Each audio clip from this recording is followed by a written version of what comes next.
La intención de la charla de hoy, la charla, debate ayer, porque se trata de dos exposiciones que van a ser Mauricio y Gustavo, pero también de incentivar el debate, tiene que ver con tomar como referencia el punto de la actual coyuntura que vivimos los trabajadores hoy en Uruguay desde la siguiente perspectiva. Más allá de lo que parece marcar siempre los tiempos, que son los cambios de gobierno y el inicio de un nuevo gobierno progresista después del interregno del gobierno de la coalición multicolor, pero no centrarnos en una cuestión de colores partidarios como para analizar la realidad, sino hacerlo desde un punto de vista de clase y de cuál es la situación de manera objetiva que vivimos los trabajadores hoy.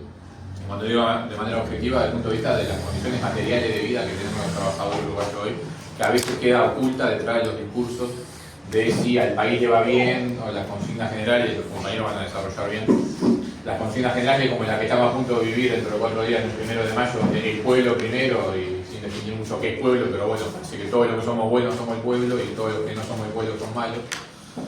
Y eso termina diluyendo la realidad concreta de una clase trabajadora fragmentada, de una pérdida salarial real que hemos vivido en los últimos años, de la cual nadie habla y la cual nunca aparece como una consigna general.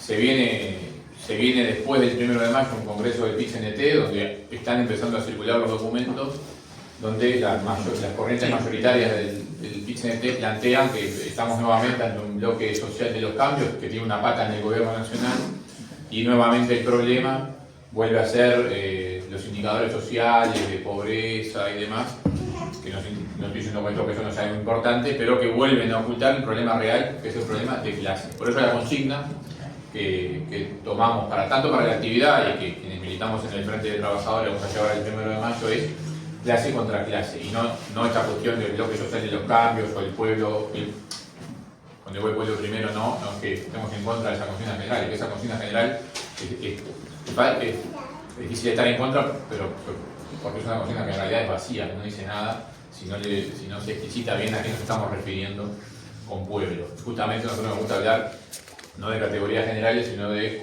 categorías concretas, y particularmente de las clases sociales, que son las que en definitiva día a día pugnan por cómo funciona la sociedad.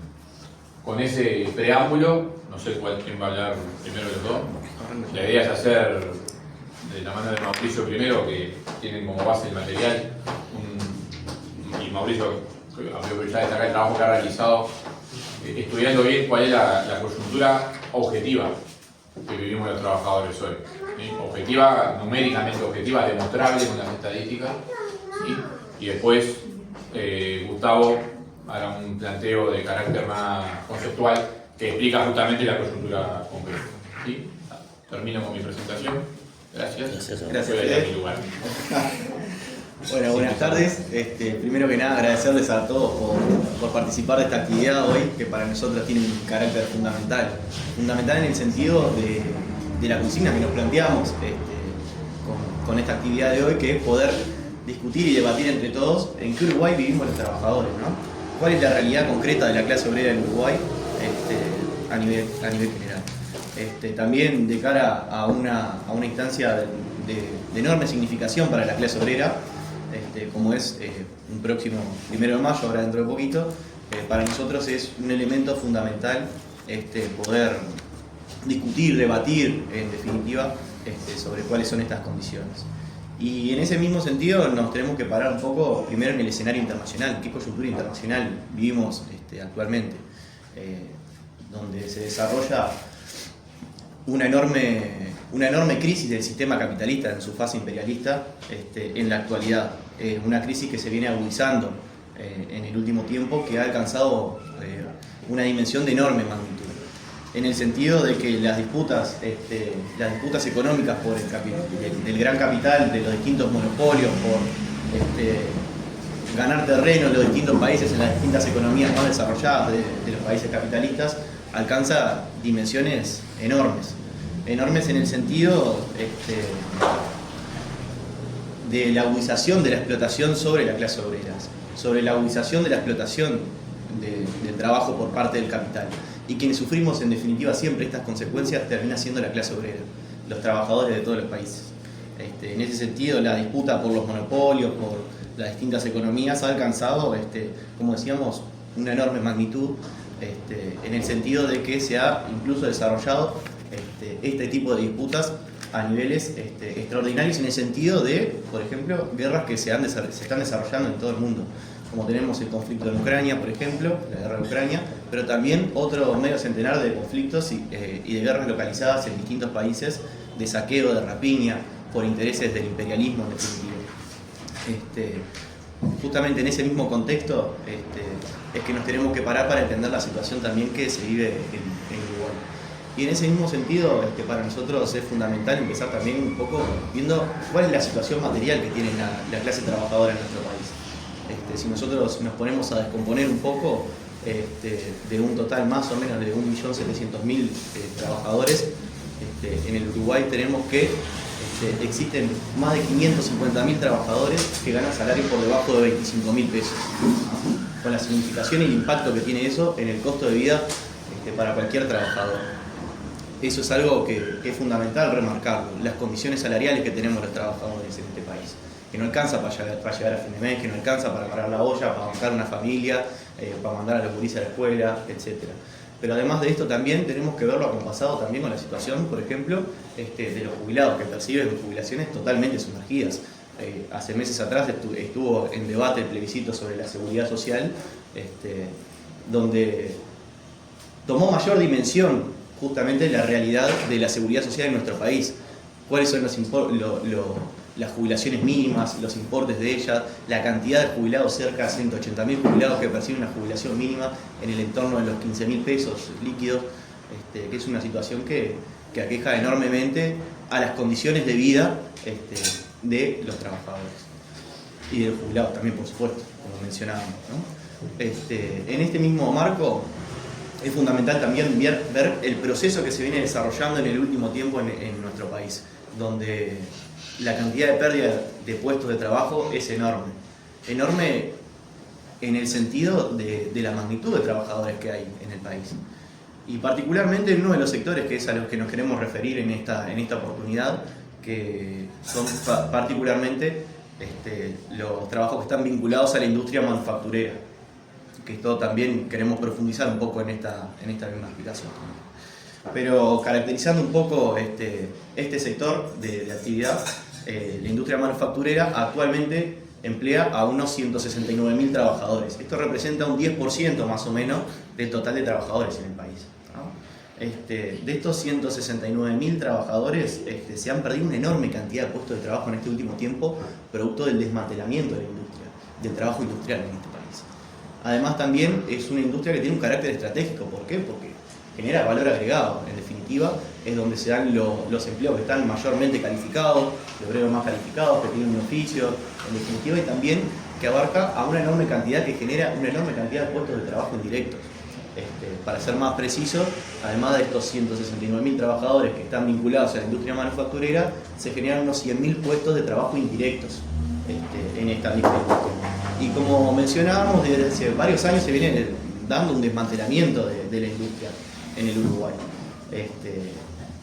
En ese sentido, cabe destacar que en la década del 90, estamos hablando de un periodo de 35 años, en los últimos 35 años, la cantidad de trabajadores cotizantes a BPS, no estamos hablando, las tasas de informalidad eran más altas en esa época, ¿no? La cantidad de puestos de trabajo cotizantes a BPS era de 250.000. Si tomamos en cuenta una tasa de informalidad bastante más alta, podemos decir que en los últimos 35 años se han perdido más de 150.000 puestos de trabajo en la industria manufacturera. Que eso tiene un impacto enorme, da cuenta de esta afirmación que decía. Pero tomando un periodo de tiempo más corto también para ver la significación que tiene, en los últimos 12 años se han perdido 48.000 puestos de trabajo en la industria manufacturera. Entonces tiene una enorme significación. Y con esto, para nosotros vale la pena empezar a profundizar y a desmenuzar un poco en cada sector en concreto. No hablar de la industria en general, sino empezar a ver la realidad concreta de cada una de estas. Dentro de ellas tenemos una de las que está atravesando una situación de enorme complejidad, que es la industria frigorífica.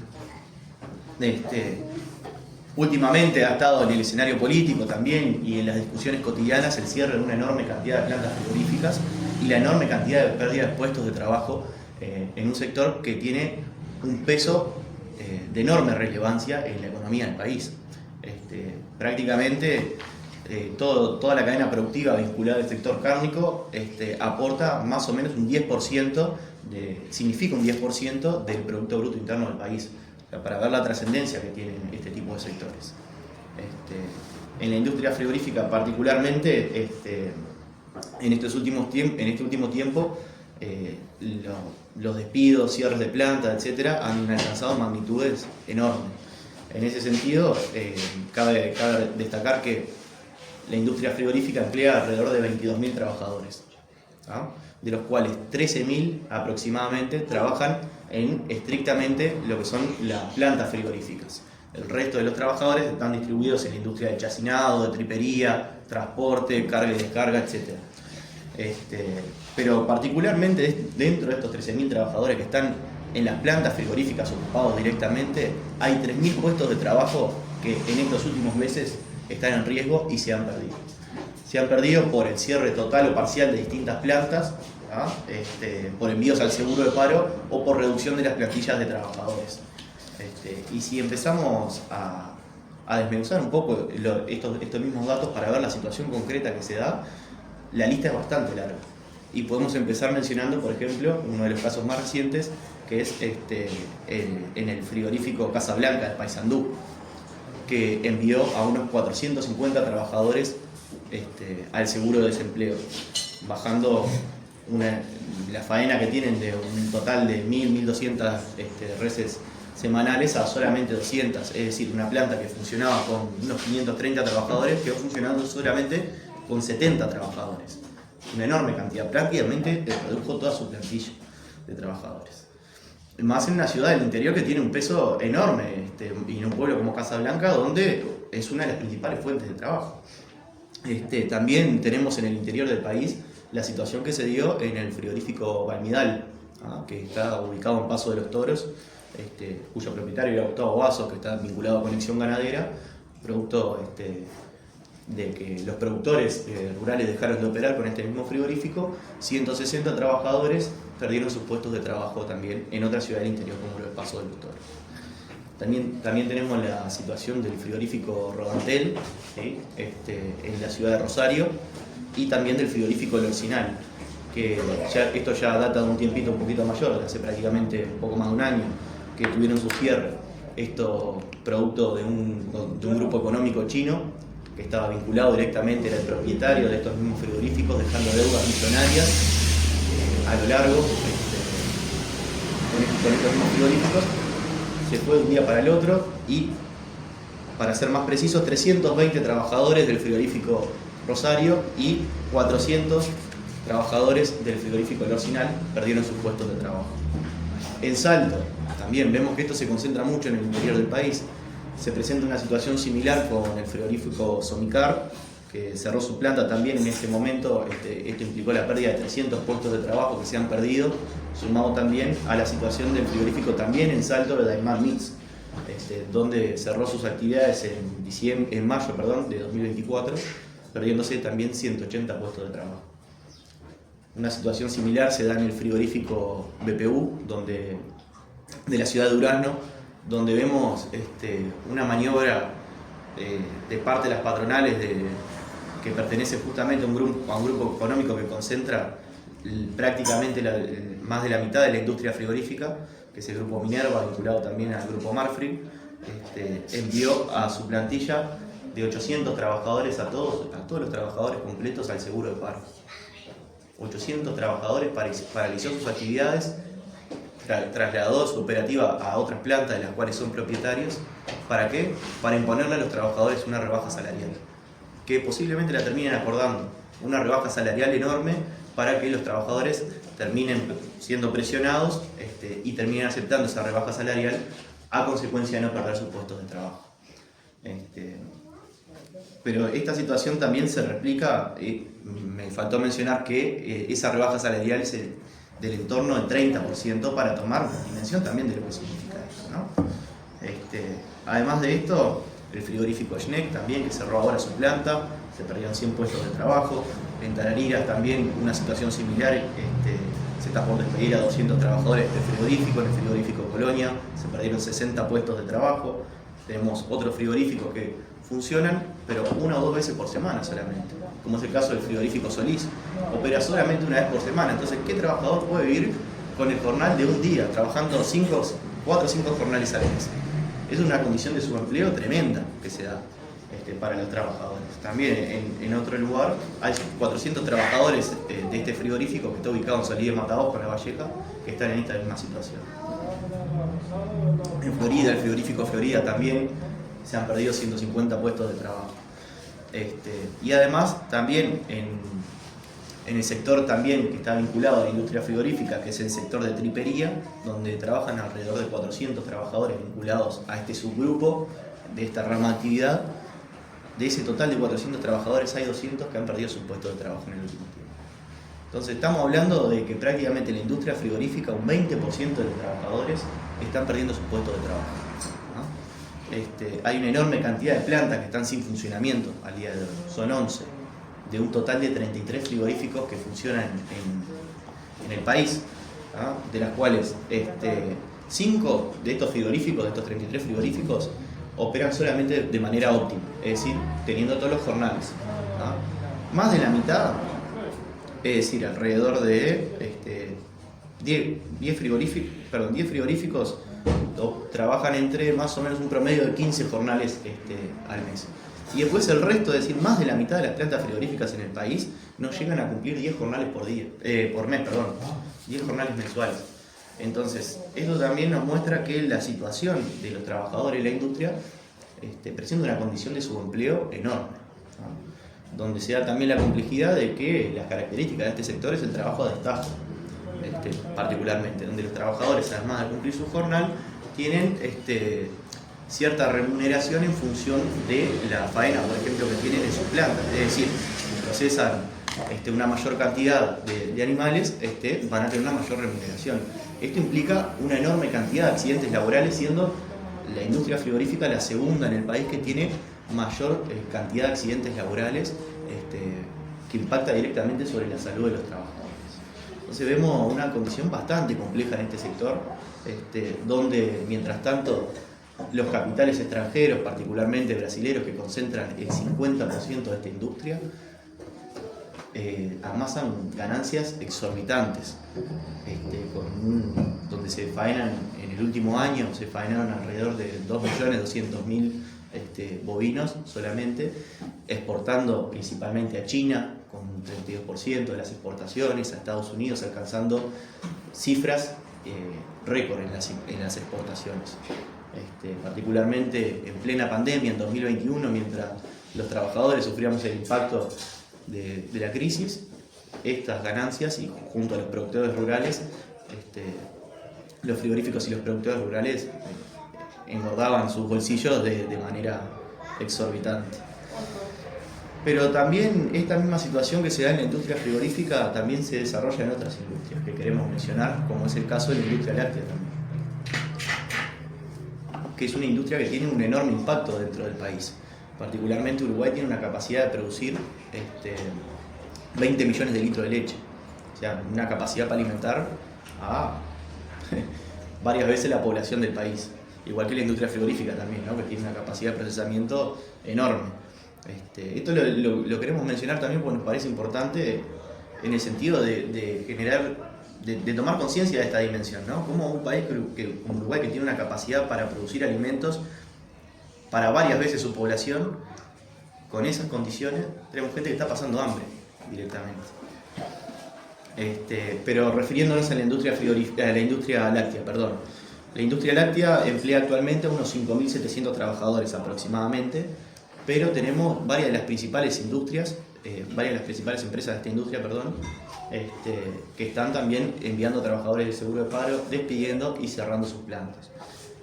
Uno de los casos que ha resonado más en el último tiempo, producto de despidos antisindicales, es en la empresa Coleme, en la ciudad de Melo, donde despidieron a 11 trabajadores de forma arbitraria y antisindical, despidiendo prácticamente a toda la dirección del sindicato. Uno dirá, bueno, 11 trabajadores en comparación con otra cosa no es un número tan significativo. Esto es el 25% de los trabajadores de la empresa, esta empresa, donde trabajan 52 personas, y además amenazan con reducir aún más los puestos de trabajo a la mitad de la plantilla y directamente despidiendo a los trabajadores que están sindicalizados. Esta misma situación, una situación similar, se da en otras empresas del sector, como es Encalcar, donde ha cerrado su planta operativa en Tarariras, perdiéndose también 80 puestos de trabajo, adeudando varios meses de salario a los trabajadores, y donde han alcanzado acuerdos anteriormente que significaron la reducción salarial de los trabajadores para poder mantener sus puestos de trabajo. El año pasado, también en 2024, había cerrado su planta en Carmelo, despidiendo a más de 100 trabajadores. Otra situación también de esta magnitud se da con el cierre de otras plantas de otras empresas, como es en el caso de Parmalat, por ejemplo, ¿no? Que también acompasa este proceso de desindustrialización, con su cierre de la planta de Salto, donde se perdieron 50 puestos de trabajo. También con el cierre de la planta de quesería y de secado que está ubicado en Cardona, otros 150 puestos de trabajo más. Clari también está en esta misma situación. Se han despedido a 60 trabajadores y se han enviado al seguro de paro a 30 trabajadores, imponiéndoles una rebaja salarial además a todos del entorno del 16%. Y también otras empresas como Conaprole que directamente no busca negociar con los trabajadores las categorías laborales que no son las adecuadas a lo que marca el AUM. Además de esto también, para referirnos a otras industrias, está lo vinculado al sector automotriz, y sin lugar a dudas ha sido uno de los que más ha resonado en este último tiempo, producto del cierre de las plantas de Colonia y Las Piedras de la empresa Yazaki. Para caracterizar un poco este sector, en el sector automotriz trabajan alrededor de 4.000 trabajadores. Estos 4.000 trabajadores trabajan algunos en la fabricación de autopartes, como lo hacía Yazaki, y otros en la parte de ensamblaje. En ese sentido, la empresa Yazaki, una empresa multinacional japonesa que está ubicada en el país desde el año 2007, que tiene presencia en 40 países de todo el mundo y emplea a más de 800.000 trabajadores, decidió cerrar sus plantas operativas en el Uruguay, perdiéndose de esta manera 1.200 puestos de trabajo. La justificación del cierre de Yazaki fue los altos costos de producción que le quitan competitividad con los mercados internacionales y también los atrasos en la producción para cumplir con los contratos de producción debido a los paros sindicales. Cosas que, como ha quedado demostrado y han demostrado los propios trabajadores del sector, son cosas que no son ciertas. Y esto quedó reflejado, para ser más concreto con el dato, en los últimos 2 años se trabajaron en promedio 4.900 horas por trabajador contra solamente 52 horas de paro en el mismo periodo de tiempo. Una excusa que después la propia casa matriz terminó desmintiendo, una excusa que siempre buscan poner a los trabajadores organizados como son quienes ponen los palos en la rueda y no permiten que se pueda producir, en definitiva, etc.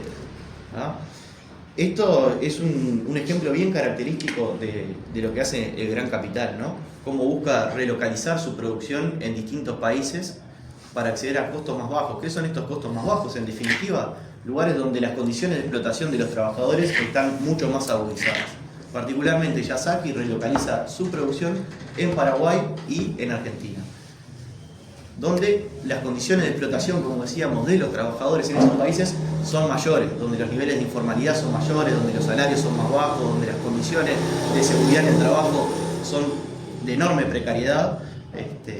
Es los mecanismos y las maniobras que hacen estas empresas. Y mientras tanto somos los trabajadores los que pagamos los platos rotos, como siempre. Además de Yazaki, también en el sector automotriz, queríamos mencionar otra cosa más dentro de Yazaki, que cuando argumentan en realidad los costos productivos, hay que mencionar una cosa. Yazaki exportó 74 millones de dólares en 2023 y 72 millones de dólares en 2024. Esto han sido las cifras mayores que han alcanzado desde que están instaladas en el país desde 2007.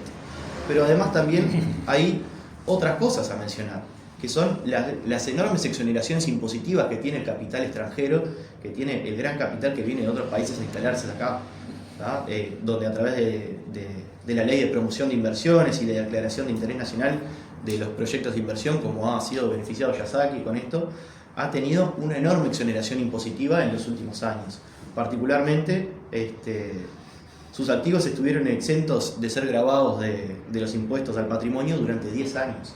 Entonces, con esto damos cuenta también de que esa excusa que se plantean, ¿no? De los costos operativos, etc., no terminan siendo tampoco tan reales como lo plantean ellos, debido a los enormes beneficios que han alcanzado durante estos años, que en definitiva somos los trabajadores los que financiamos esas exoneraciones impositivas al gran capital, que viene, se instala en el país de un día para el otro, se le exonera el impuesto, explota a los trabajadores y de la noche a la mañana se va del país, dejando a 1.200 trabajadores, como es este caso, sin sus puestos de trabajo.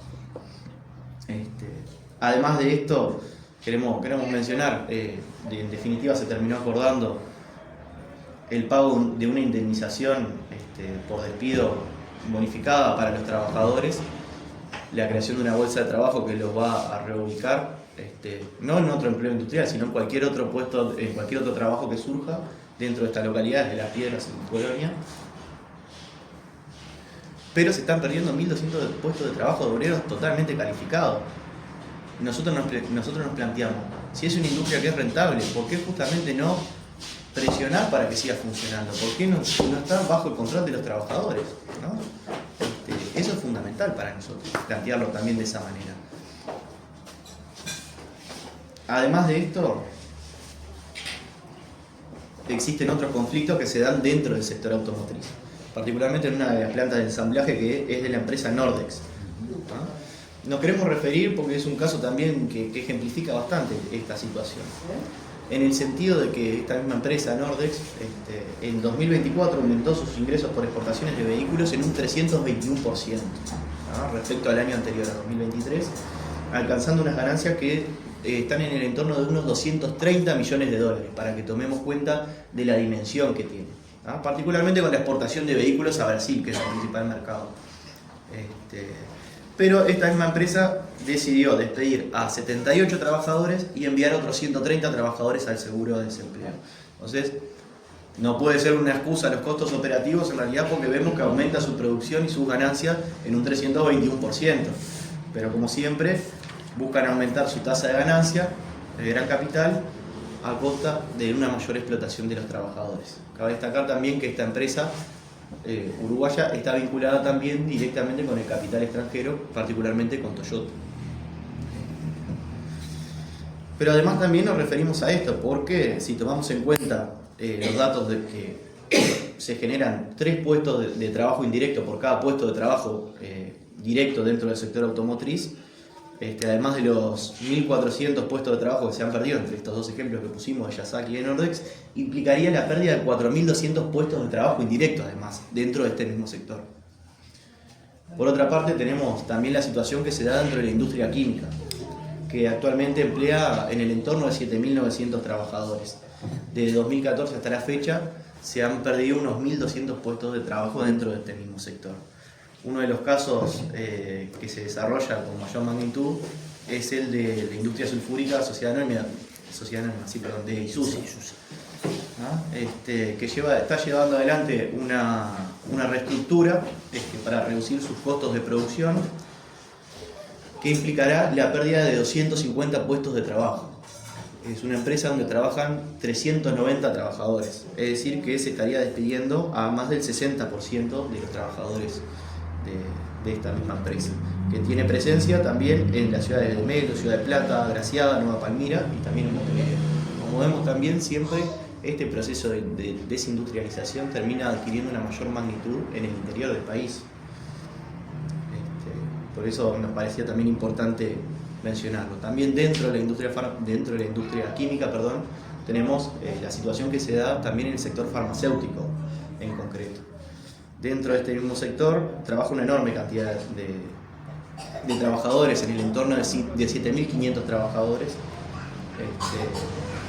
de los cuales los laboratorios farmacéuticos desde la pandemia hasta la fecha particularmente han adquirido una enorme relevancia y un enorme aumento en sus ganancias también. Y en el último tiempo se han instalado varios laboratorios de capitales extranjeros en el país, como es el caso, por ejemplo, de Eurofarma, una empresa de capital brasilero que emplea a más de 140.000 trabajadores a lo largo de todo el mundo y tiene presencia en todos los países de Latinoamérica. Acá, particularmente en Uruguay, despidió a 37 trabajadores, donde también despidió por completo al núcleo base del sindicato de la industria del medicamento y afines. Lo argumentan como un cambio en el modelo de negocios y una reestructura que se fundamenta por la rentabilidad, pero que en definitiva, si nosotros nos ponemos a hilar fino y a ver las ganancias que ha tenido esta misma empresa en los últimos años, ha sido exorbitante en el país. Además de esto, también tenemos los despidos que se han producido también en otros laboratorios, como es en el caso de Baliarda, donde se han despedido a varios trabajadores también, y vemos que han sido todos sindicalizados ante los intentos justamente de aumentar y fortalecer la organización sindical. Las patronales reprimen a los trabajadores directamente. Tenemos también la situación que se da en la industria textil. En la industria textil es uno de los ejemplos que muestra mayoritariamente el proceso de desindustrialización que está sufriendo el país. En ese sentido, actualmente trabajan unos 12.500 trabajadores en la industria textil, de los cuales 5.000 trabajadores lo hacen en condición de formalidad y 7.500 lo hacen en condiciones informales. O sea, más de la mitad de los trabajadores del sector textil trabajan en condiciones de informalidad, sin aporte a la seguridad social, con condiciones de laburo sumamente precarizadas. Además de esto, los salarios son de los más sumergidos dentro del sector industrial, donde particularmente el promedio salarial es del entorno de 23.000 pesos. Y desde 2019 hasta la fecha se han perdido más de 6.000 puestos de trabajo dentro de esta rama de actividad. Pero esto, para ponerlo como ejemplo, si nosotros lo comparamos con cuál era el nivel de empleo dentro del sector textil en la década del 90 en comparación con lo que es hoy decimos que hay 12.500 puestos de trabajo, pues en el 90 habían 75.500 puestos de trabajo. Es decir, se han perdido más de 63.000 puestos de trabajo en el sector textil. Esto lo traemos a colación para mostrar, evidentemente, el proceso de desindustrialización que se está sufriendo. Un ejemplo concreto que se ha dado hace poco es el cierre de la empresa textil Hipertex, que estaba instalada hace más de 50 años en el país y que implicó la pérdida de puestos de trabajo de más de 100 trabajadores. También en la construcción se da una situación también de enorme pérdida de puestos de trabajo, particularmente después de haber finalizado las obras de UPM y del ferrocarril central. Esto implicó la reducción de unos 10.000 puestos de trabajo también en el sector de la construcción. Tenemos empresas como ha sido, por ejemplo, Balsa y Asociados, que se encarga de la construcción de barrios privados, de Los Horneros, La Juanita, etc. Dentro de todos esos lugares cerró esta empresa, quedaron 420 trabajadores sin sus puestos de trabajo. También en otras empresas, también del sector de la construcción, siendo la última la rama del hormigón, que se ha dado hace pocos días atrás, la empresa Raimán, que despidió a 90 trabajadores y se han perdido más de 90 puestos de trabajo. Existen también otros conflictos dentro del sector industrial, como es en el caso de Paicueros, donde despidieron a 150 trabajadores y despidieron a 50 trabajadores y enviaron al seguro de desempleo a 150 trabajadores más. Esto se da también una situación bastante compleja en Paysandú, donde además de esta situación ahora en Paicueros se da también, tenemos la del frigorífico Casablanca. Tuvimos la pérdida de puestos de trabajo en la Fábrica Nacional de Cerveza también, donde se redujo la dotación de personal en un 60%, particularmente en la planta industrial de Minas.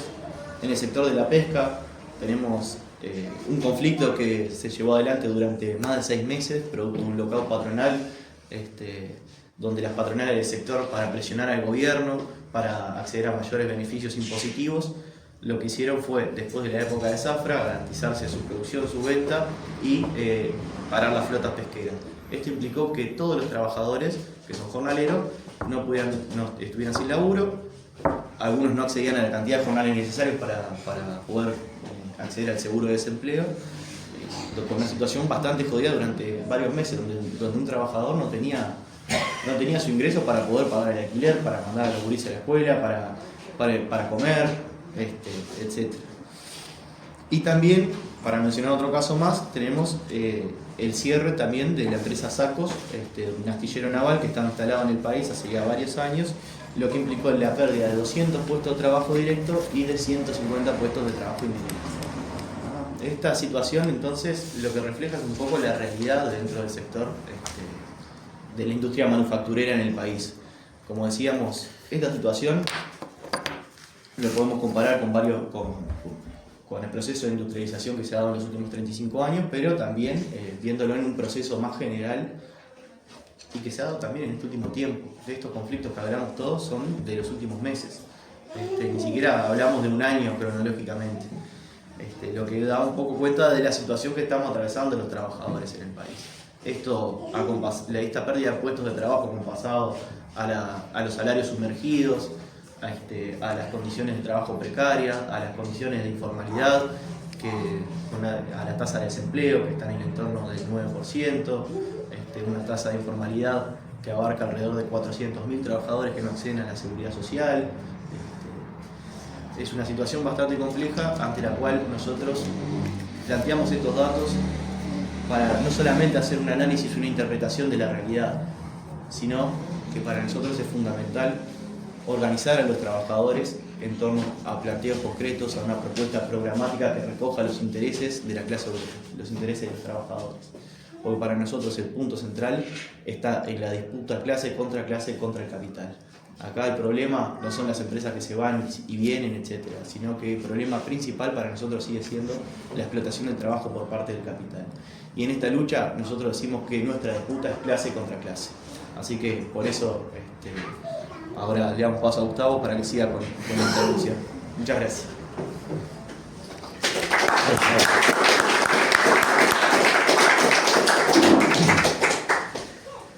Compañeros, compañeras,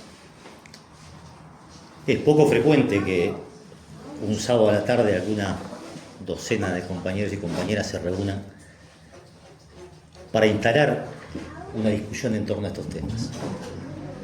Menos frecuente aún en un tiempo de exacerbación del individualismo, de inmediatez. Pensar el mundo y la vida desde el punto de vista de los trabajadores, en nuestra opinión, sigue siendo una tarea de rango estratégico.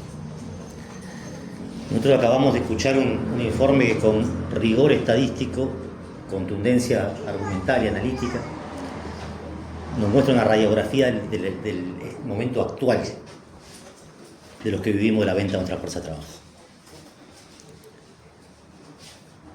Yo quiero decir que aquí hay un conjunto de compañeros que militan en el movimiento sindical.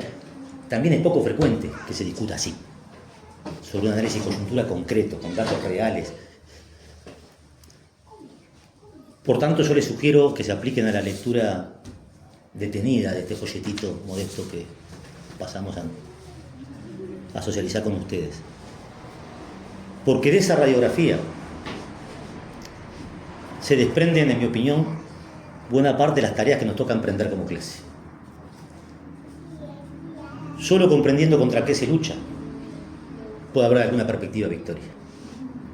Solo entendiendo cabalmente qué es lo que tenemos enfrente y cuál es la historicidad de ese fenómeno. Mauri lo ubicaba en la década de los 90 con el huracán neoliberal que devastó el aparato industrial y fabril. Podemos ubicarlo en la dictadura, cuyo objetivo económico fue precisamente ese, el de instalar un nuevo modelo, arremeter contra conquistas históricas de los trabajadores y bajar el salario. Pero esto que asistimos hoy es lo que alguna vez definimos como un industricidio, es decir, la muerte intencional del aparato industrial y fabril del Uruguay. Y atrás de estos números que hablan de cientos de miles de hombres y mujeres que viven de su trabajo, hay la desestructuración del modo de ser de la clase obrera, que tenía en el aparato industrial y fabril su eje central. Quiero decir, los barrios tenían el olor de la fábrica. La vida social se organizaba en función de la fábrica. La solidaridad obrera se organizaba en función de la fábrica. No hay que tener 100 años para recordar el cerro donde la chimenea ofrecía la seguridad y no el patrullero. No hay que tener 100 años. Donde los vecinos se organizaban para hacer la planchada del otro. Donde se podía hacer cualquier cosa menos milico y carnero. Donde esos valores estaban en la clase obrera. No hay que tener 100 años para recordar los corredores textiles de la casa Bracierto. Fábricas trabajando en 3 turnos. Campomar en Capurro, ahí en Belvedere. La Aurora. O las textiles de Nuevo París. Establecimientos fabriles en cada uno de los cuales trabajaban decenas de miles de trabajadores, a veces en 3 turnos, 24 horas de trabajo. Corsos de trabajadores saliendo y entrando. Y dando, como decíamos, la estructura, la morfología del barrio, la forma de ser de la gente. En la misma esquina, esto lo hemos conversado aquí muchas veces, compañeros que nos van a lamentar cuestiones repetitivas, pero bueno, en la misma esquina de el Casabó, donde hoy ves gurises prostituyéndose y gurises suicidándose en cuota con la pasta base, ¿no? Veía gente saliendo y entrando del Nacional. Esos valores que nosotros reivindicamos como identitarios de la clase obrera estructuraban la vida de alguien que sabía que el trabajo era, en última instancia, la célula fundante de la sociabilidad humana. ¿No? Aquello que Marx decía en una carta a Kugelman: el hombre piensa porque tiene manos. Ese industricidio no solo afecta a la materialidad de esta gente que, como decía Mauri, los trabajadores de Yasaki. Yo escuché el testimonio de una mujer que a las 2 de la mañana se levantó para prepararse, vivía a cierta distancia de la fábrica, entraba a las 6 de la mañana, se levantaba a 2 y media de la mañana, según su testimonio, para bueno, hacer sus cosas y luego irse a la distancia que le llevaba a llegar a su trabajo, y con un mensaje de texto le comunicaron que se había quedado sin empleo. Quedarse sin empleo, como decimos, no es simplemente un problema de la materialidad, es también un impacto fuertísimo desde el punto de vista de la subjetividad. Tan fuerte que las grandes crisis económicas a lo largo de la historia del mundo generan suicidio. Además de la desarticulación de la vida en todos los planos. Recuerden la tablita del 80 en Uruguay, recuerden la crisis del 2012 en Uruguay. De trabajadores. ¿Qué era la parte industrial de Uruguay? Por ejemplo, la industria frigorífica, la industria madre del Uruguay. Era en esencia un lugar donde se construía conciencia obrera, con fuertísimos sindicatos. También pusimos este ejemplo muchas veces, pero un chiquilín de 18 años, 19, entraba a trabajar en un frigorífico un lunes, el viernes en la puerta del vestuario venía el del partido y le dejaba el popular. Salía a la puerta y estaban los socialistas vendiendo el sol. Caminaba media cuadra, estaban los de la Roe ofreciéndole la lucha libertaria. Una cuadra más adelante estaban los cristianos, le invitaban a la iglesia a jugar a la pelota y a los campamentos, no sé qué. Había que ser muy pecho frío para que alguien no te convenciera. Con alguien te ibas a vincular a algo colectivo, con alguien te ibas a vincular a una lucha, con alguien, además de lo que enseñaban las huelgas. Los frigoríficos del Cerro, hablo que más o menos conozco. Los trabajadores habían conquistado 2 kilos de carne diarios para el trabajador, como beneficio extrasalarial. Una semana a corte delantero, una semana trasero. Esto puede ser, estoy anecdotizando antes de meterme en los temas, pero en realidad lo que quiero dar cuenta es que atrás de estos fenómenos hay una descomposición general que explica también buena parte de lo que estamos viviendo hoy como sociedad. El nivel de calidad de la industria nacional, no solo la industria de la carne, que exportaba carne al mundo entero y de calidad, y productos, digamos, subproductos de la industria frigorífica. La industria del calzado en Uruguay llegó a emplear 16.000 trabajadores, calzado de altísima calidad. Las textiles, también lo hemos contado, pero cuando el cierre de la fábrica de la Aurora, tengo la imagen viva de aquella asamblea con tipos de 50 años, yo era un chiquilín, y los hombres curtidos llorando cuando se cerraba la fábrica, un dirigente sindical que contaba que, Couchet de apellido, que contaba en su intervención en la asamblea que la Casa Real de Gran Bretaña compraba las frazadas en Uruguay, y el tipo con su lenguaje decía: las cobijas de la reina de Inglaterra las hacíamos nosotros. lo decía con cierto orgullo, digamos, del nivel de calidad de aquellas frazadas La Aurora, ¿no? Y de aquellos casimir que se enviaban y que luego venían aquí convertidos en sobre todo en traje, porque también en esa época había un proceso de primarización económica, importábamos materia prima y bueno, lo de la industria frigorífica ya es escandaloso, ¿no? Hoy exportamos ganado en pie, vacas se van caminando arriba de un barco sin una hora de trabajo humano sobre el animal. Pero estas cosas son en última instancia diagnóstico de una realidad que cualquiera puede comprobar y que, como decíamos, hay con cierto rigor estadístico, con rigor estadístico está establecido ahí. ¿Qué nos importa conocer a nosotros? Yo voy a ser muy breve en esto, apenas en titulares, a efectos de luego fomentar el intercambio, que en última instancia creo que es lo más rico de estos encuentros. Entender producto de qué son estas cosas. Y en todo caso, si esta es una realidad inmodificable frente a la cual debemos rendiendo con pasividad, resignación, o si existe posibilidades serias de transformar esto. Lejos de nuestro planteo está la nostalgia de un pasado que no existe. Nuestro planteo tiene fuerte ancla en el futuro y la convicción de que o modificamos los elementos que estructuran esta realidad o lo que vamos a presenciar es mayores y peores niveles de degradación de la vida humana y sobre todo de los trabajadores, en todos los planos. Cuando Mauri hablaba de la reconversión de los trabajadores de Yasaki, ¿qué pasa cuando te plantean la reconversión laboral de un trabajador calificado e industrializado? Acá hay alguno. Cuando te quedaste sin laburo, te vas a reconvertir en un empleo de peor calidad y menor salario. Es decir, pasaste a ser un trabajador calificado, industrializado, a ser guardia de seguridad, a subirte a manejar un taxi si tenés, como pasó a mí, si tenés suerte, o quién sabe qué. O en el mejor de los casos, agarrar el despido y poner un kiosco en la puerta de tu casa. Entonces, este cuento de la reconversión laboral y no sé qué, el emprendedurismo, ¿no? Es también una forma de desarticular a la clase obrera. Decíamos, ¿cuál es el origen de esto? Y aunque parezca simple y elemental, el origen de esto es el modo de producción capitalista. El origen de esto es un modo de producción fundado en la apropiación privada del trabajo social. Esto que hace 40 años era parte de la discusión de cualquier individuo que se sintiera, no sé, de izquierda, independientemente de sus variantes, de sus múltiples variantes asumiera, esa es una discusión que estaba planteada. Bueno, ¿qué es lo que hay que modificar? El modo de producción capitalista. ¿Qué es lo que hay que hacer? Que el valor de uso de las cosas prime por sobre el valor de cambio, que la vida social tenga sentido, que la economía se planifique a efecto de que la gente coma 3 veces por día con postre y todo. Así de simple. Que la salud, la educación, la vivienda, etcétera, no sea un privilegio inalcanzable para la inmensa mayoría de la población. Que la polarización social que hoy vivimos acá, bueno,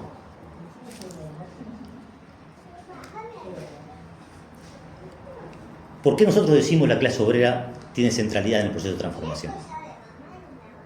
¿Por qué nosotros decimos que solo la clase obrera tiene la posibilidad de transformar esta realidad? Por algunas razones básicas que vamos a intentar enumerar. La primera es por su número.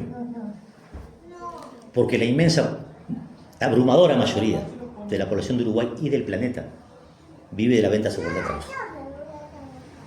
Contrariamente a esos discursos que sostienen el fin de la clase trabajadora, no sé, la inmensa mayoría, la abrumadora mayoría de la población del mundo sigue viviendo de la venta de su fuerza de trabajo, en condiciones de aún mayor precariedad de la que tenía antes. Eso le da un valor insustituible. ¿Cuál es la otra razón que debemos sumar al número? Su rol en la reproducción de la vida. Sin trabajadores no hay nada. No hay forma. Contrariamente al discurso oficial, a veces también, de una parte del movimiento obrero que dice necesitamos el empresariado porque el empresariado es el que genera el empleo, necesitamos la inversión porque sin la inversión no tengo trabajo y la inversión viene a promover trabajo y empleo, hasta donde cualquier inteligencia sensata puede entender que un trabajador puede trabajar igual y mejor sin el patrón y que el patrón no puede vivir 5 minutos sin un trabajador. 5 minutos no puede vivir sin un trabajador. El problema es cómo se organiza la producción y la distribución de los bienes y los servicios. Estas empresas que vienen a promover, como Yasaki, 10 años cobrando exoneración impositiva, impuestos hasta para atrás las máquinas, exonerados de impuestos hasta para las máquinas, le dan la tierra municipal para que pongan sus galpones, le construyen la infraestructura. Cuando llega el punto de que acumularon la suficiente ganancia o entienden que en otro lugar pueden reproducir toda esa ganancia, levantan la carretilla de plata y se fueron. Entonces, en el mediano y largo plazo, venían a desarrollar empleo, venían a destruir empleo. Medible, objetivamente. Y como clase en su conjunto, cuando dicen, no, me voy para Paraguay porque es más barato, después de Paraguay me voy para Asia porque es más barato, después de Asia me voy para las maquilas de Centroamérica porque es más barato. ¿Cuál es el límite? Si la clase obrera en su conjunto no le pone un límite, el límite que será el grillete y el látigo. No hay límite, porque si alguien puede pensar que el capital y este tipo de capital tiene algún tipo de escrúpulo o sentimiento, entonces el límite hay que ponerlo organizadamente, hay que ponerlo como clase, hay que ponerlo resistiendo. Decíamos el número, decíamos el valor para ver en qué lugar la clase obrera, cómo entendemos nosotros la centralidad de la clase obrera. Su número, su lugar insustituible en la producción. A lo que habría que agregarle el fenómeno de la conciencia. Si el trabajador efectivamente desarrolla la conciencia del lugar que ocupa en la sociedad, su fuerza es indestructible. Lo puede hacer todo y lo puede parar todo. Lo puede producir todo y lo puede distribuir todo. Hoy el avance de la producción científica, técnica, informacional, etcétera, etcétera, permite producir los bienes y servicios que toda la humanidad puede consumir hasta el hartazgo en menor tiempo que nunca. ¿Y por qué, si eso es verdad? Tenemos cientos de millones de personas en el mundo que no comen, o gente que se muere de enfermedad incurable, o individuos que duermen en la calle, y eso se va naturalizando. Yo qué sé, será porque designio del poder divino, de la antropología, que alguien nace y tiene que vivir en la calle. Nos naturalizamos nosotros en la vida cotidiana, cuando eso debería ser un fenómeno de resistencia social, general, decir, no es admisible que esta sea. Entonces, en nuestra opinión, el propio capitalismo genera las condiciones para su superación. El capitalismo no es derrotado, no va a ser derrotado por una fuerza externa. Es en su propio seno que está su sepulturero. Al número, a la conciencia, al rol insustituible en la relación social, hay que sumarle, esto sí ya puede ser discutible, un elemento para nosotros decisivo que es la organización. Va a decir un término más clásico, el partido. La fuerza organizada capaz de dar ese salto, de proponerse la sustitución de un modo de producción por otro. En esto se han ensayado a lo largo de la historia distintas experiencias con más o menos éxito, ¿verdad? Ahora, nosotros no creemos que el capitalismo pueda ser derrotado simplemente por la comprensión general, como si fuera un fenómeno moral, ¿no? La comprensión general de que este es un sistema injusto, marcadamente injusto, inmundo, invivible, bárbaro, que genera guerras, cosas como, ¿no? Ayer se decía, si uno ve esto que está pasando en Palestina, no hay forma, ¿no?, de no pararse, ¿no? Decir, bueno, ¿qué es esto? Hay varias opciones, es decir, yo vivo lejos y mi nene también, o decir, colectivamente tenemos algo para hacer con esto, aunque más no sea gritar, si no libertad, no, esto es no podemos tener, vamos a conocernos con esto. No va a ser una fuerza moral de convencimiento colectivo de qué horrible cómo funciona el sistema el que lo haga caer. Va a ser un fenómeno de fuerza material contra fuerza material. Va a ser un fenómeno de desarrollo de lucha de clase, que en última instancia haga que este fenómeno se supere. Proceso en el cual, este es el de la lucha de clase, proceso en el cual el trabajador desarrolla su conciencia a partir de su propia experiencia. O sea, la lucha es también el terreno del ejercicio del aprendizaje. No es desde afuera. Y que muchas veces comienza por la reivindicación inmediata contra el despido, por el aumento salarial, por la hora de descanso, por la licencia maternal, por el derecho al oftalmólogo o al dentista, por las cosas que lucha la gente, por la cooperativa de vivienda, por la lucha de...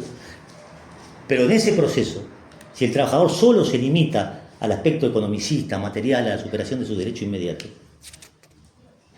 comete, por lo menos en nuestra opinión, y en la opinión que determina nuestra matriz ideológica, digamos, el marxismo, el trabajador termina siendo presa de la propia lógica sistémica.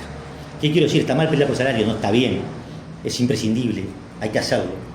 Ahora, ¿alcanza solo pelear por salario para modificar esta realidad? ¿O hay que agregarle al problema del salario la perspectiva del poder del trabajador? ¿O hay que decir que aún la mayor conquista organizada de la clase obrera es frágil si no va acompañada de una perspectiva de poder y de clase de los trabajadores? En unos días, 1 de mayo, 1886, mártires de Chicago trabajaban 18 horas por día, 14 horas por día. No, peleaban por las 8 horas.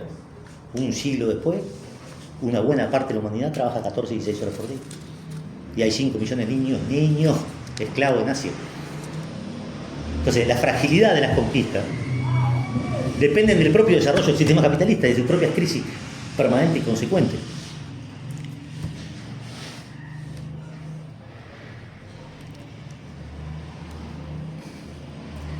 Para nosotros la clase obrera dispone en este combate no solo de voluntad, de coraje, de número, de conciencia, ojalá que de organización. También dispone de un método, una ciencia, que ha logrado explicar por qué la sociedad funciona así. Que ha logrado explicar en qué sociedad vivimos y que ha logrado también explicar, o por lo menos tendencialmente ofrecernos caminos para su superación. Por eso para nosotros es muy importante el estudio también de la matriz ideológica de la ideología de la clase obrera, que insistimos para nosotros el marxismo, que es muy importante. Decimos esto porque también hay cierta subestimación de la labor teórica hoy, sobre todo entre los trabajadores. Parece que eso fue un problema de los intelectuales, ¿no? Decía Rosa Luxemburgo, no hay ofensa mayor que se le pueda hacer a un obrero que decir que las polémicas teóricas son solo para intelectuales, ¿no? O que el socialismo es un problema de cuchillo y tenedor, ¿no? Es un movimiento de la conciencia muy importante, ¿no? En donde la clase obrera tiene que asumir ese lugar. Nosotros cuando promovemos estos debates lo promovemos también porque pensamos que la clase obrera tiene que encontrar los intelectuales en su propio seno, orgánicos de la clase, individuos que pongan su capacidad y su formación al servicio de la transformación revolucionaria de la vida.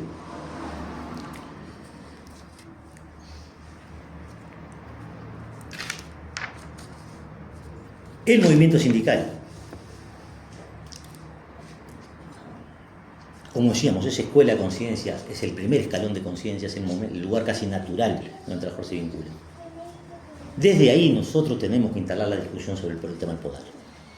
Desde ahí tenemos que plantear el problema, aquello también que decía Lenin, ¿no? De salvo el poder todo es ilusión.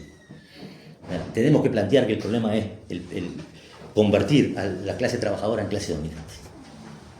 Subordinar los intereses de los explotadores a los intereses de los explotados. Vencerlos, derrotarlos.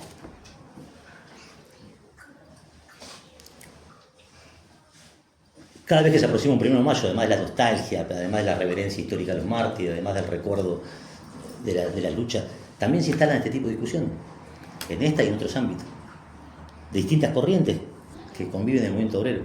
Nosotros queremos aportar nuestro modestísimo aporte a eso, a esa redundancia. ¿Qué es esto? Que decir, esta es la situación, este es el diagnóstico. Sobre este diagnóstico, ¿qué hacemos? Vamos a un congreso de la Central de Trabajadores a discutir el bloque social de los cambios y no sé qué, dónde está, no sé quién y todo junto. O nos vamos a plantear un problema de cómo actuar como clase.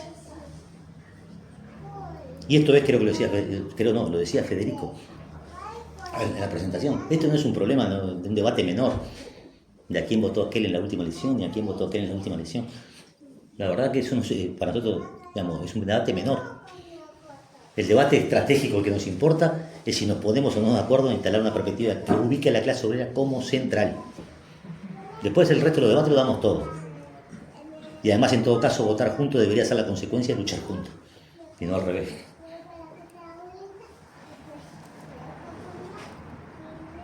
En ese camino nosotros, y acá hay compañeros, camaradas con los que militamos muchos años, otros que nos reencontramos hoy, otros que nos conocemos, pero nosotros tenemos que ser sinceros. Y eso también es parte de este proceso que queremos hacer y mirar la verdad de frente. Nosotros queremos ser parte de esa fuerza.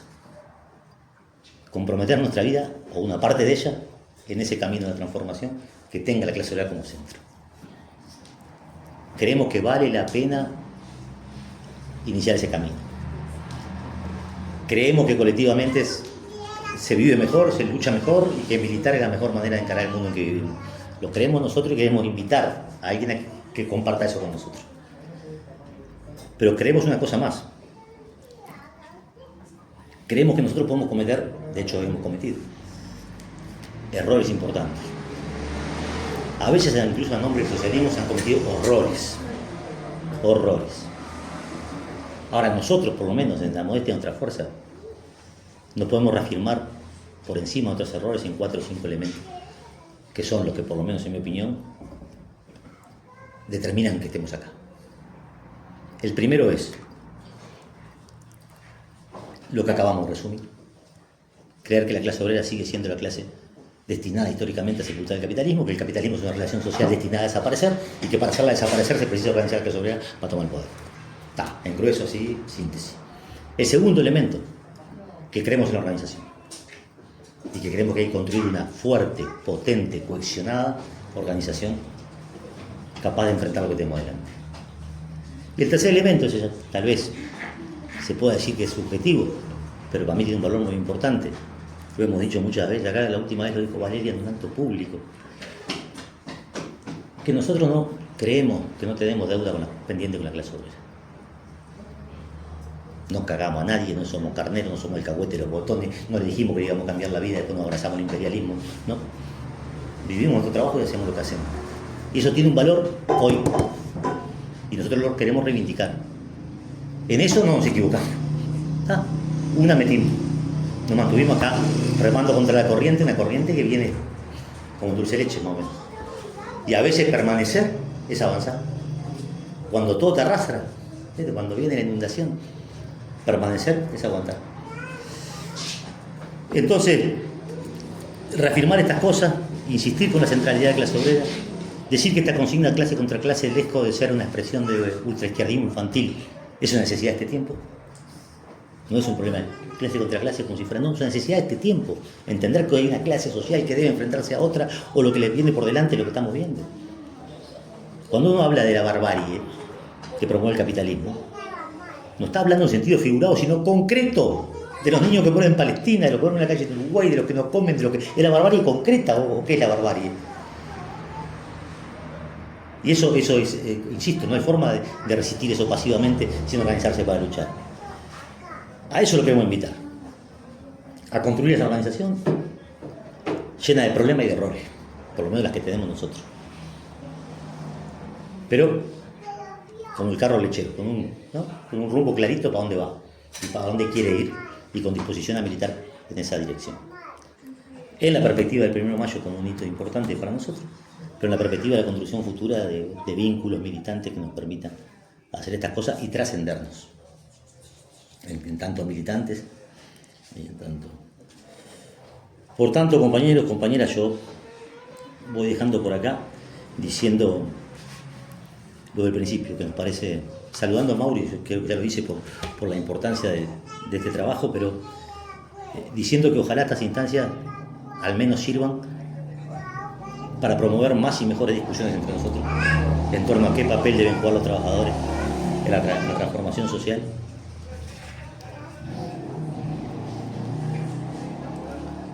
Y cómo contemporaneizar, poner en el orden del día el problema de la revolución.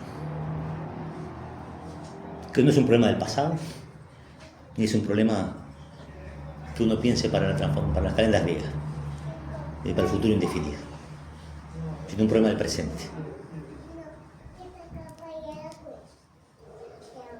Estos números que da Mauri, si los ponemos en gente carne y hueso, y ahí vamos de vuelta al tema de la centralidad de la clase trabajadora, podemos concluir rápidamente y sin mayor esfuerzo que acá hay gente que tiene necesidad del socialismo, que solo con el socialismo va a poder tener comida, techo, vivienda, solo con el socialismo. Y a ese camino, como decíamos, los queremos invitar. Yo, como siempre, soy desordenado y más extenso de lo que habitualmente habíamos convenido, así que bueno, muchas gracias y disculpen.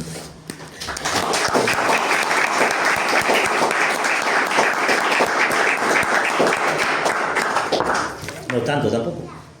Bien. No, Bien. supo ser peor. Supo ser peor. También ya queremos aprovechar la instancia para extenderles a todos la invitación a participar el 1 de mayo del acto central que se va a realizar, donde vamos a estar concentrando a las 10:30 de la mañana en Libertador y Nicaragua, donde vamos a tener también un acto propio con nuestras consignas y poniendo también en discusión estas mismas cuestiones. Así que los invitamos a todos a participar. Hoy cuando hablabas del tema de los frigoríficos, sobre todo el frigorífico de un compañero que a mí me dio mucho gusto reencontrarlo acá, porque además no pensaba que venía, que yo no voy a forzar a nadie a hablar, pero me parece que es bien interesante quien vive la experiencia concreta, de poder compartir. Y además queremos decir también, no lo dijimos al principio, pero no sé si esto se graba o no se graba, que para que quede testimonio de esto, de la necesidad de expresar la solidaridad con el compañero Raúl Torres, dirigente del Sofrica, compañero que ha dado una lucha extraordinaria en defensa de ese frigorífico, y que, bueno, acá Diego hizo la marcha a pie de Canelones a Montevideo con ellos, y bueno, hay compañeros que, un ejemplo de clasismo, ¿no? Loco que tuvo al frente una de las luchas más importantes y combativas del movimiento sindical en los últimos tiempos. Jamás se burocratizó, volvió a trabajar todos los días, estaba cargando cajas en el frigorífico. Y bueno, hay un episodio ahí que no somos nosotros quien para juzgar, determina el despido, que es otra cosa que digamos que descabezar una organización sindical, que pegarle a un compañero. Entonces, bueno, sumarnos con fuerza a la solidaridad y a las campañas. Ya lo despidieron, digamos. Y bueno, y aportar nuestras fuerzas en lo que se pueda hacer para el reintegro inmediato del compañero y para lo que se necesite en ese caso. Pero bueno, no sé vos si vos No, soy al baño. la mención porque en el listado que tú hacías, creo que no cayó en la lista la experiencia mía. Es un frigorífico muy chico que no es Matadero, el nombre comercial, la razón es Simplicis, o sea, anónima, la Celita. Ah, la Celita, sí, estuvieron. Sí. Hace muchísimos años, uno de los líderes en el abasto acá del área metropolitana, con la planta allí en Avenida Italia, y después esa planta nueva hace unos años, pero también se hizo famoso por el frigorífico Pan de Azúcar, que se incendió hace unos años, y el Matadero en Mendoza. Se hizo popular por estas cadenas de carnicerías de venta al público, por todo un periodo que fueron las distribuidoras, que fue un auge, hubo decenas y decenas, y en poquito lapso los liquidó todo, se cerró todo, y bueno, y se dio quiebra, o concordato, como le llaman ahora, el año pasado.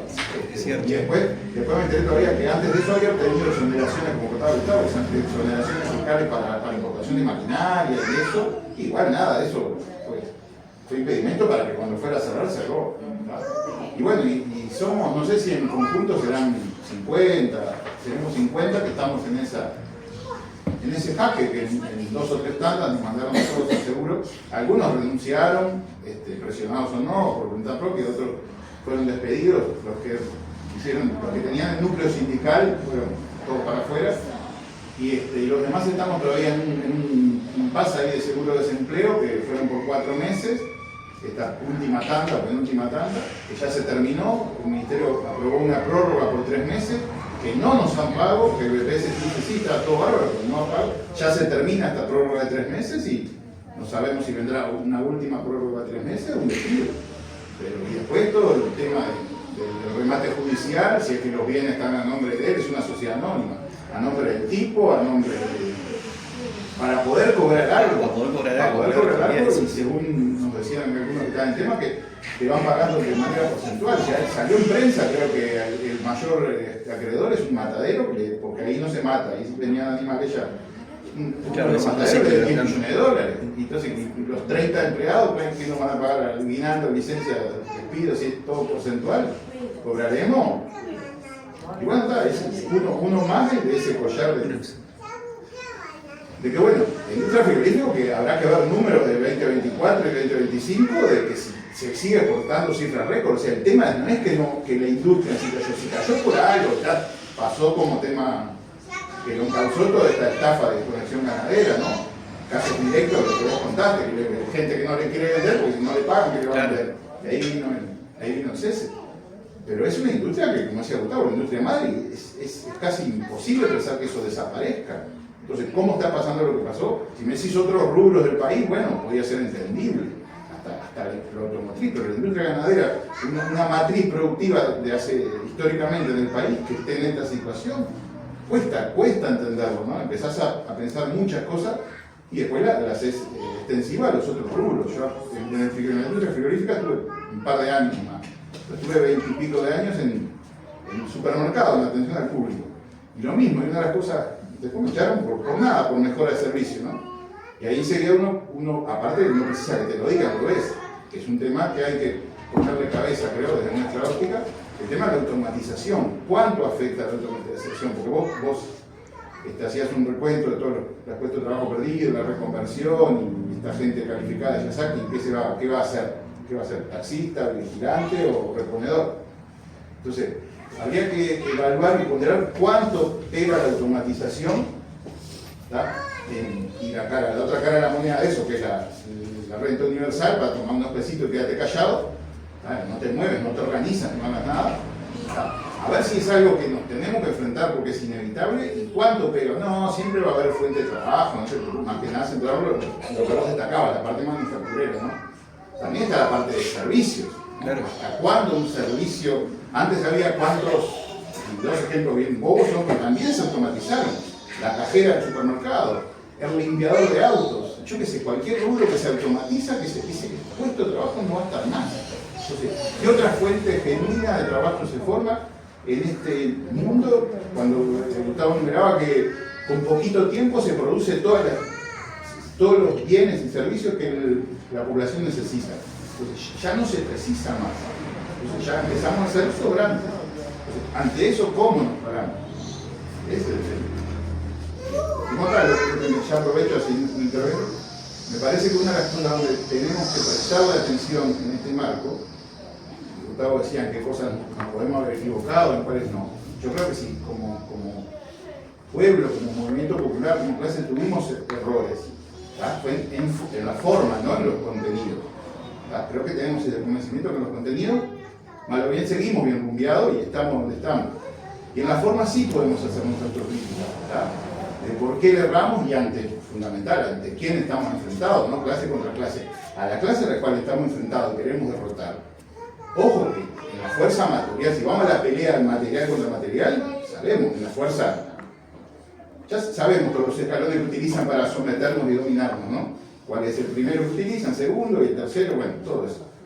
Entonces, primero tener claro el poder del enemigo y cómo debemos de organizarnos para enfrentarnos. Y ahí está el tema de la forma, ahí está el tema de las herramientas políticas o herramientas sindicales. Entonces, ¿hemos tenido malas experiencias? Yo creo que sí, porque quien lo ve medio adentro y medio afuera, ves que con el paso del tiempo, y me limito a la situación uruguaya, pero si miramos otros países pasa similar, hay los sucesivos intentos de organización que han fracasado, o si no han fracasado por algo, lo hemos dejado de lado y hemos intentado otro. Entonces no nos vamos a engañar a nosotros mismos. Acá en Uruguay nos pasó, a nivel sindical, pues sabemos lo que es el PICNT y los otros intentos que hubo a nivel de sindicatos de base, y a nivel político, por favor, vamos a hablar en español, adentro del Frente Amplio o afuera, adentro de la Unidad Popular o afuera, solo o junto con otro que sí pero no. ¿Me explico? Entonces yo creo que en eso es donde tenemos que ponerle cabeza y pensar en qué hemos fallado, en qué formas que le erramos, que no somos atractivos o que no ofrecemos una herramienta visible para que acá no seamos 30, sino seamos 60 y para la próxima 120. ¿Me explico? Sí, porque el tiempo pasa y no menospreciar, y termino, y no menospreciar las herramientas que usa el enemigo, la clase dominante, para seguir sometiéndonos y manteniéndose en el poder, que nosotros no accedemos a ellas, los medios de comunicación, la manipulación, y de ahí para arriba todo. Entonces, hasta en eso tenemos que ser cuidadosos, de saber aprender a usar las herramientas que tenemos para poder llegar a crear conciencia, como decía Gustavo. Si no, estamos en el horno, no avanzamos y vamos a seguir siempre en esos intentos y nunca ponemos segunda, siempre quedamos primero. Gracias.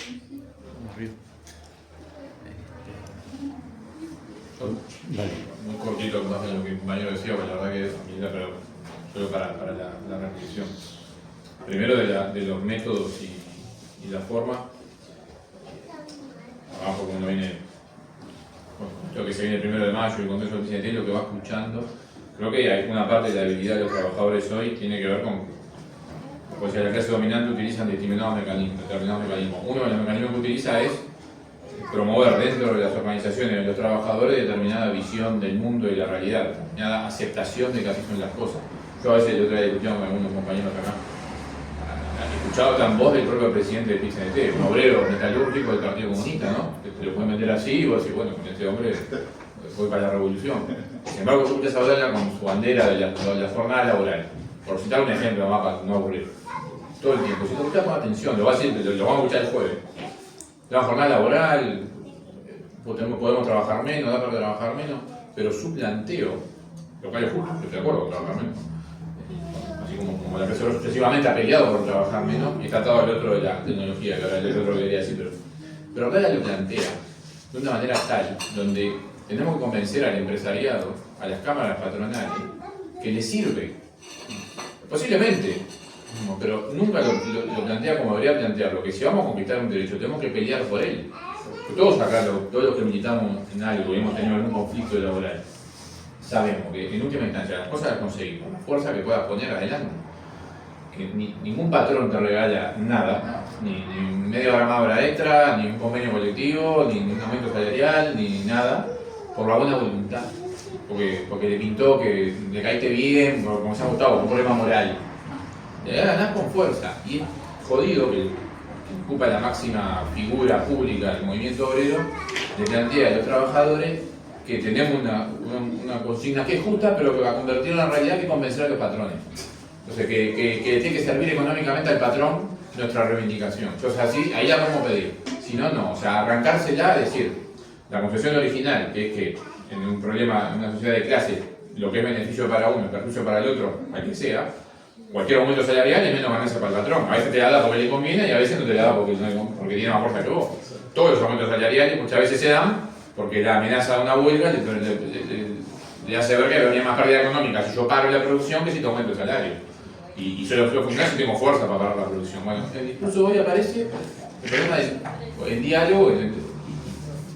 A ver, todos sabemos acá, nosotros bueno, dialogar, negociar, el problema con qué. Y que se introyecte así, que se pase por los poros de la clase obrera, que tenés que convencer primero que al otro le sirve, el problema es ese, que le sirve. Pero yo le pongo a convencer porque lo que convencer no tiene más remedio, porque si no le va a armar tremendo quilombo, eso lo debo convencer. Eso es una de las cosas. Cuando estás al lado, y presten atención, si no se aburren el jueves, después cuando nos hablen una hora o otra, presten atención que siempre planteo por ahí. Y lo otro sobre lo otro más conceptual, cortito nomás, porque hablaba de la automatización.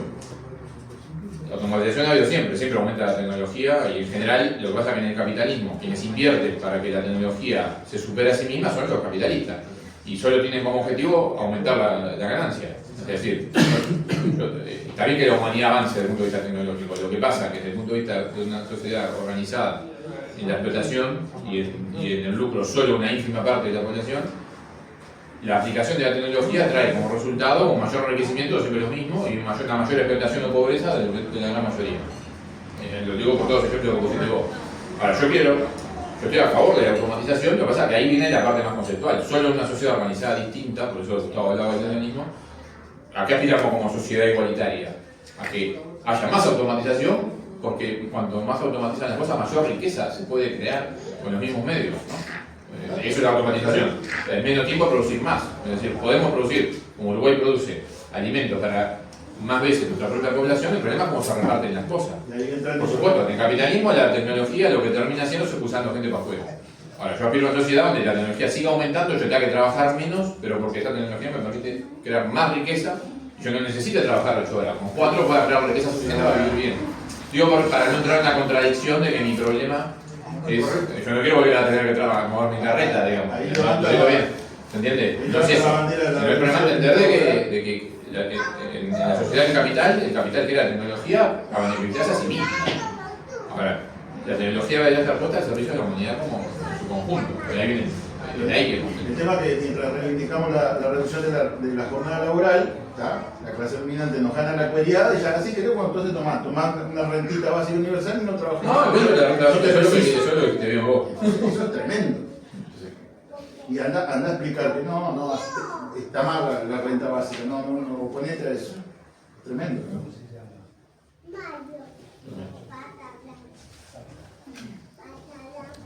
en el origen del movimiento obrero, antes de la organización de los como sindicatos, existía un movimiento llamado ludismo. El ludismo, un movimiento que tenía cuando empezó a llegar la máquina, el trabajador sentía una amenaza, porque una máquina producía por 10 trabajadores. Y entonces de forma instintiva y productiva, instintiva y digamos epidérmica, dijeron, esto es una cagada. Y entonces ¿qué hicieron? Se organizaron, se llama ludismo, un tal Ned Lud, que se proponía destruir las máquinas. Tipo, van a destruir las máquinas. Una respuesta que uno podía entender instintivamente. Ahora, era un disparate, ¿no?, desde el punto de vista del desarrollo. O sea, te llevaba a la sociedad para atrás, no para adelante, ¿verdad? ¿No? Evidente. Entonces era un retroceso. Hoy, curiosamente, en algunas áreas, sobre todo en las áreas vinculadas al ecologismo, eso, hay mucho retroceso también. Hay gente que piensa que plantando cibulé en el fondo de la casa va a resolver el problema, ¿no? Porque lo exagerado, ¿no? Y no la propiedad de la tierra, digamos. Pero ese atraso que significó el ludismo fue superado por el movimiento obrero. Y hoy nos enfrentamos a un desarrollo total de la revolución científica, tecnológica y informacional, ¿no? Esto de la inteligencia artificial, todo lo que se viene, que en realidad, en manos de los que concentran y excluyen, es un arma contra los trabajadores. En manos de los trabajadores debe ser un elemento central para la liberación de los trabajadores. Para trabajar menos y trabajar todos. Cuestión que hoy es no posible, recontra posible, o sea, recontra posible. Producir todo lo que necesitamos en menos tiempo con el auxilio, y tener otro aspecto de la vida. El otro día también discutíamos esto.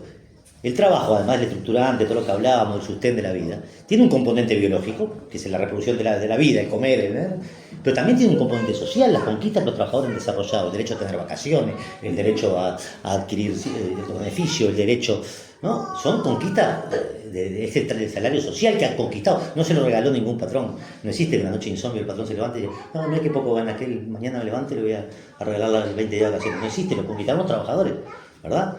Ahora, esa parte del salario social hoy le es negado a una parte importante de la humanidad.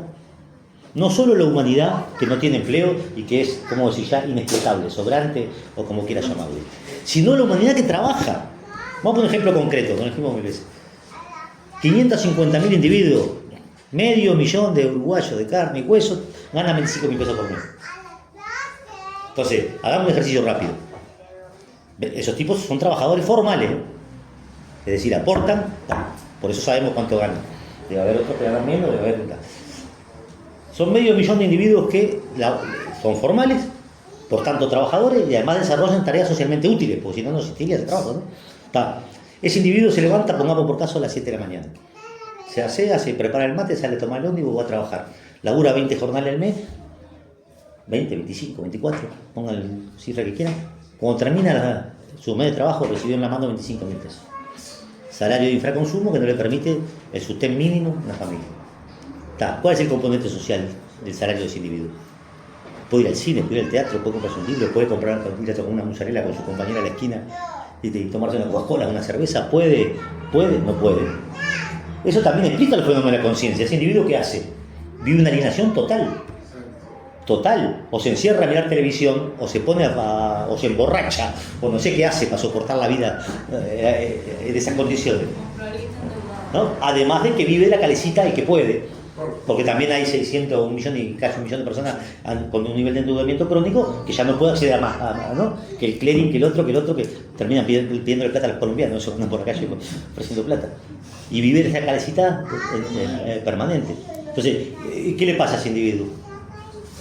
Y después ve para el costado y no ve a sus iguales, digamos. Lo que ve al costado, a veces, eso lo decía, a veces también uno entiende por qué la gente tiene tal rechazo a lo realizado, y hasta el propio movimiento sindical. Uno mira y dice, pero loco, yo soy pobre trabajando, trabajo todos los días y soy pobre, 25.000 pesos por mes. Entonces, ¿cómo? ¿Entendés? Es inconcebible que alguien sea pobre trabajando. La clase dominante asocia en la pobreza estos vagos, incultos, atorrantes, ¿no? Hay un premio Nobel de Economía, Joseph Stiglitz, no sé, Stiglitz, mi inglés, imagínense, del premio Nobel de Economía en 2010, por ahí. El individuo que no es, en absoluto no es un marxista, no, es un individuo inteligente, claramente. Dice el hombre, el 90% de los individuos que nacen ricos mueren ricos, independientemente de si son laboriosos, inteligentes, burros, vagos. Y el 90% de los individuos que nacen pobres mueren pobres. independientemente que sean laboriosos, inteligentes. Nada. Es decir, el mérito no existe. O existe para el 10%. El resto está condenado, ¿verdad? No salís de tu clase. ¿Verdad? Entonces, digo, porque esos son fenómenos que en cuanto uno, yo qué sé, ve con la gente, la conversa, te das cuenta del estado, cómo está la discusión de este tipo, de la conciencia, cómo le dice a un individuo que es posible tomar el poder, hacer la revolución, etcétera, cuando el individuo dice, loco, 25.000 pesos. No sé, acá, yo qué sé, todo el mundo va al almacén, a la feria, o tiene hijos, o... Entonces, Por eso te pones a plantar ciruela y tomate cherry en el fondo de tu casa. a ver qué hacer, claro, ¿entendés? Es una caricatura, ¿no?, de la realidad, pero da cuenta de un proceso. Yo qué sé. No.